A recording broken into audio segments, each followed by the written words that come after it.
പിതാവിൻ്റെയും പുത്രൻ്റെയും പരിശുദ്ധാത്മാവിൻ്റെയും നാമത്തിൽ ആമേൻ. എൻ്റെ പ്രിയപ്പെട്ടവരെ, ഇന്ന് ജനുവരി മാസം 3-ാം തീയതി വെള്ളിയാഴ്ച.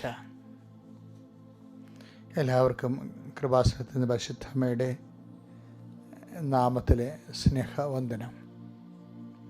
നമുക്ക് പ്രാർത്ഥിക്കാം. അമ്മേ പരിശുദ്ധ അമ്മേ, അമ്മേ പരിശുദ്ധമ്മേ, ദേവമാതാവേ, ദൈവമാതാവേ, അന്ന് അങ്ങ് കൃപാസനത്തിൽ പ്രത്യക്ഷപ്പെട്ട് വരാൻ പോകുന്ന മഹാദുരന്തത്തിൽ നിന്ന് രക്ഷപ്പെടാനും എല്ലാവർക്കും വേണ്ടി പ്രാർത്ഥിക്കുവാനും ആവശ്യപ്പെട്ടിട്ട് 20 വർഷം തികയുന്ന ഈ വേളയിൽ കൃപാസനത്തിലൂടെ ഞങ്ങൾക്കും ഈ ദേശത്തിനും അങ്ങ് മധ്യസ്ഥം തേടി തന്ന എല്ലാ അനുഗ്രഹങ്ങൾക്കും കൃപകൾക്കും ഞങ്ങളിപ്പോൾ ഹൃദയം നിറഞ്ഞ നന്ദി പറയുന്നു. പരിശുദ്ധമ്മേ, ജപമാല മാതാവേ, സകല കൃപാസനം പ്രാർത്ഥനയോടും ചേർത്ത് ഞങ്ങളിപ്പോൾ പ്രാർത്ഥിക്കുന്ന ഈ കുടുംബത്തിന്റെ പ്രത്യേക നിയോഗം പ്രാർത്ഥന ആവശ്യങ്ങൾ പറയുക. ഇന്നത്തെ പ്രാർത്ഥന ആവശ്യം: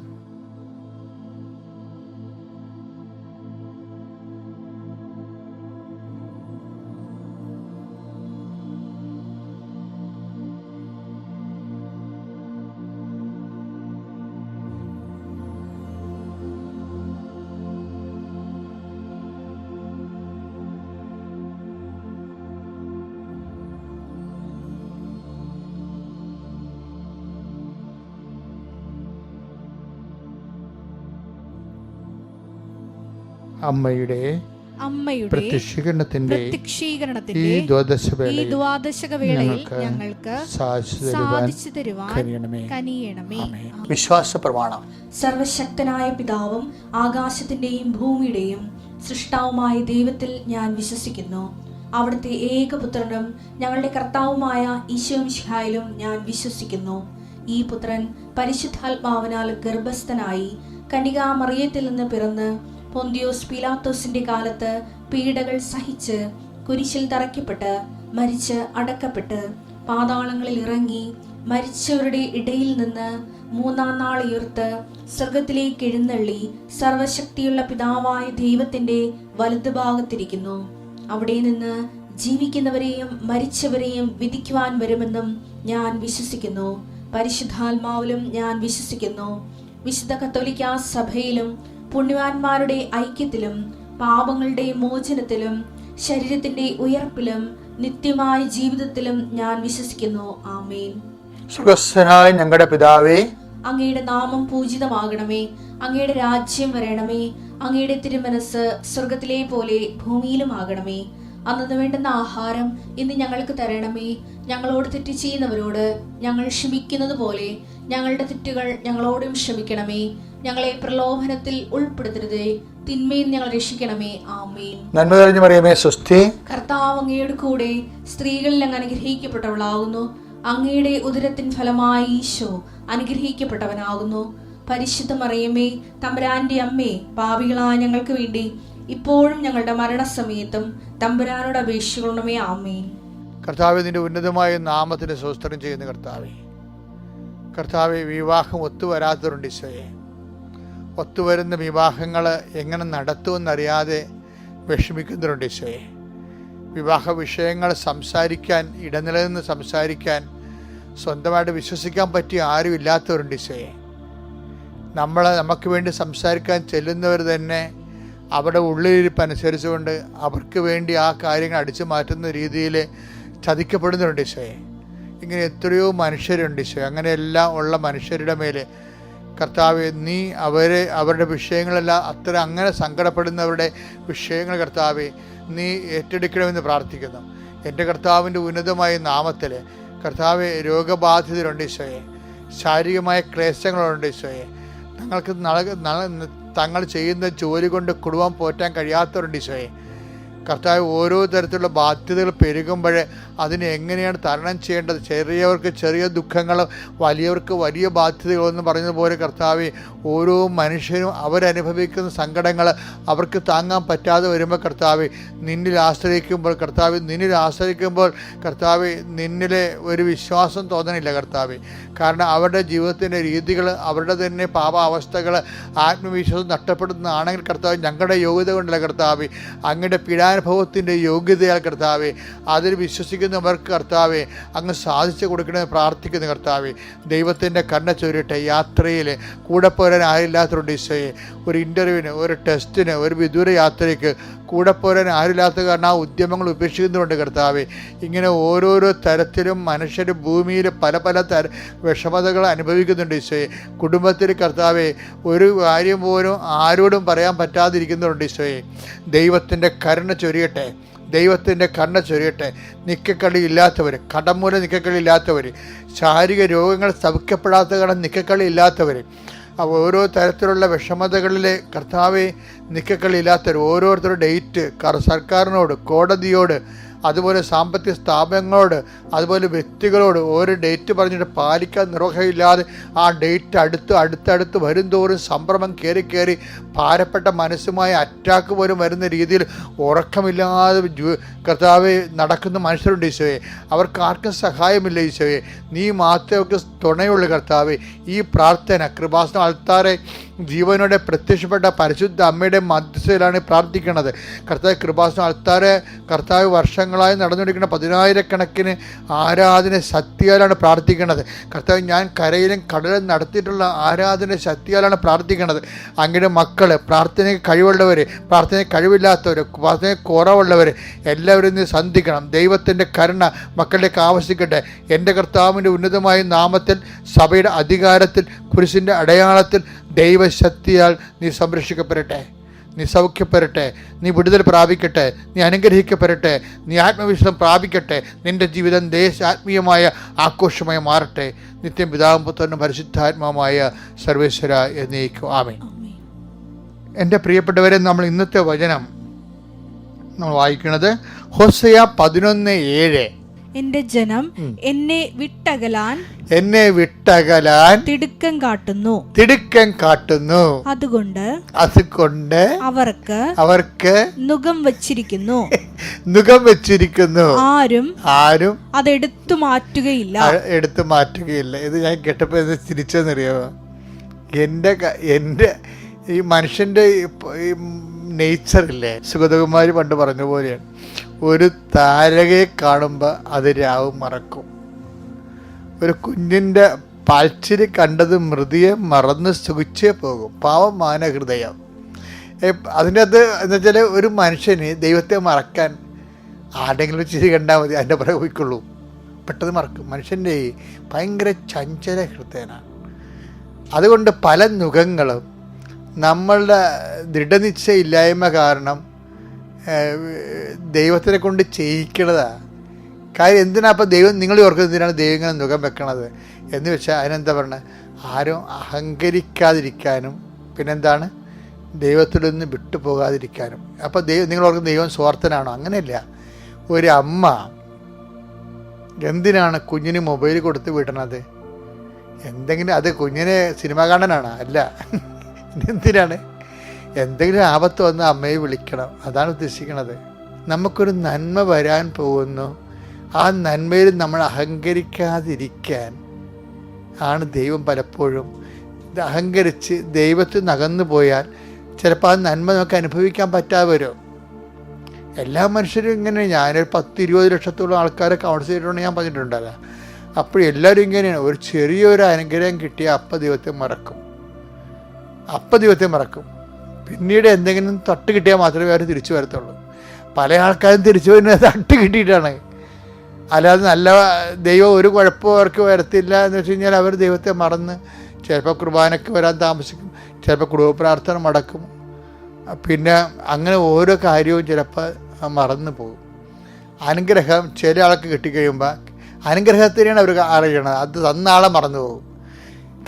മറന്നു പോകാതിരിക്കാൻ വേണ്ടി ചില സമയത്ത് ചില തരത്തിലുള്ള ചില നല്ല കൂട്ടുകാർ വിട്ടുപോകും. നമുക്ക് അപ്പം നമ്മൾ ഓർക്കും ഇനി ഇത് ആരോട് പറയാനാണ് എനിക്കിത്. ഇപ്പം നമുക്ക് എന്തെങ്കിലും സന്തോഷം ഉണ്ടായി കഴിഞ്ഞാൽ ഉടനെ ആൾക്കാർ ഷെയർ ജോയി കണ്ടു കഴിഞ്ഞാൽ ആൾക്കാർ വന്നാൽ ഉടനെ ഷെയർ ചെയ്യത്തില്ലേ. ചിലപ്പോൾ നമുക്ക് ഷെയർ ചെയ്യാൻ ആരും ഉണ്ടാകത്തില്ല. അത് ഉണ്ടാകാഞ്ഞിട്ടില്ല, ആ ദിവസങ്ങൾ അവരോട് വഴക്കിട്ടിരിക്കും നമ്മൾ. ചിലപ്പോൾ അത് മനഃപൂർവ്വമായിരിക്കും. എന്ന് വെച്ച് കഴിഞ്ഞാൽ ഈ ജോയ് ഷെയർ ചെയ്തിട്ട് ഈ ഷെയറിങ്ങിലൂടെ അവർ രണ്ടുപേരും ദൈവത്തെ മറക്കും. അത് ഭയങ്കരമായ ഒത്തിരി പേർക്ക് ഉണ്ടാകുന്ന നിനക്കൊരു പ്രശ്നം ഉണ്ടാകുമ്പോൾ ഓർക്ക് എന്തോ നന്മ വരാൻ പോണെന്ന്. അല്ലാതെ എനിക്കിങ്ങനെ ഞാൻ ദൈവം പ്രാർത്ഥിച്ചിട്ട് എനിക്ക് ഇങ്ങനെ സംഭവിച്ചെന്നല്ല സംഭവിക്കണം. അതായത് എപ്പോഴും നമുക്ക് നല്ല സന്തോഷം വരേണ്ട സമയത്ത് അതിൻ്റെ കൂടെ അതിൻ്റെ അഹങ്കാരം ഉണ്ടായിരിക്കാൻ വേണ്ടി ഒരു മുഖം വെക്കും. അതാണ് ഹോശേയ 11:7 വായിച്ചേ. എന്റെ ജനം എന്നെ വിട്ടകലാൻ തിടുക്കം കാട്ടുന്നു. അതുകൊണ്ട് അവർക്ക് നുകം വെച്ചിരിക്കുന്നു. അപ്പോൾ ഓർക്കേണ്ടത് എന്റെ ജനം എന്ന് പറയുന്നുണ്ടേ, എല്ലാവരും ദൈവത്തിന്റെ ജനമാണെങ്കിലും ദൈവം ഓൺ ചെയ്യണം. ദൈവം ഓൺ ചെയ്താൽ എൻ്റെ നിർമ്മലൻ അഴിഞ്ഞു പോകാൻ അനുവദിക്കത്തില്ല. അല്ലേ?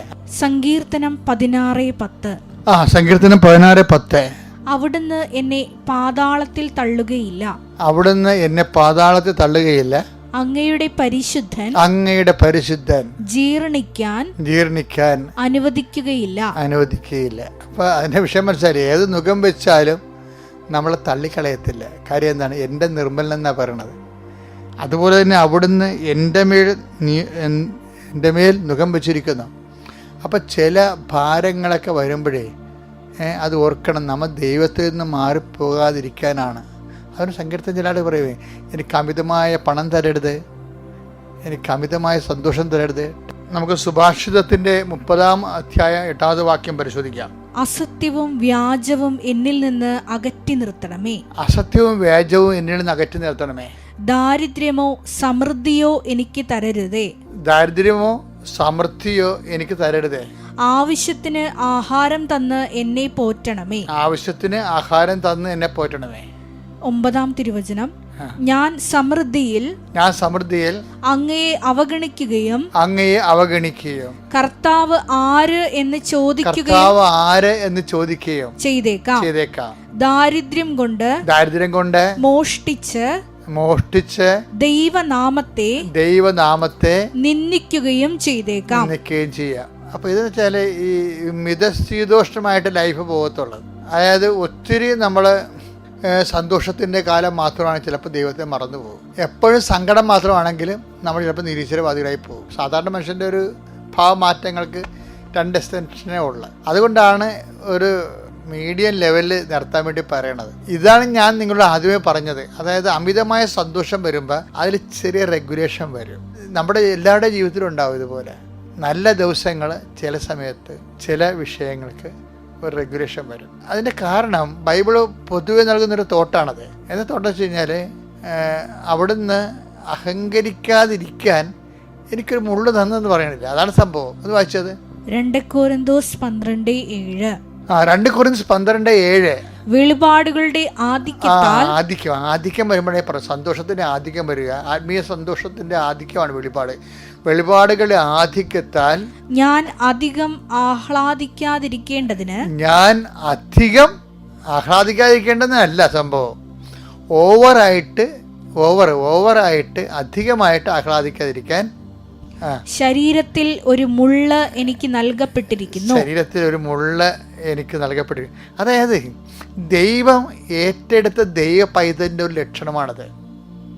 അത് ഇപ്പം എനിക്ക് കിഡ്നിയുടെ രോഗമില്ലേ, അപ്പോൾ അപ്പോൾ നിങ്ങൾ ഓർക്കും ഞാൻ 24 hours കർത്താവിൻ്റെ ജോലി ചെയ്യുന്ന ആളല്ലേ, അപ്പോൾ ദൈവം എന്നെ ഫ്രീ ആക്കി നിർത്തത്തില്ല.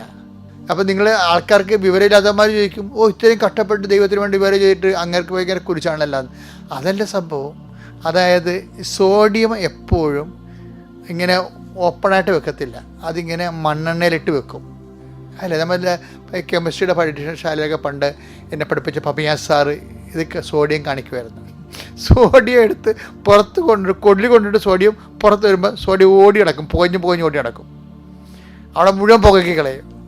അത് കാരണം എന്താ, ഇത് മുക്കിയിട്ടേക്കും. ഇതുപോലെയാണ് ദൈവം ചെയ്യണത്.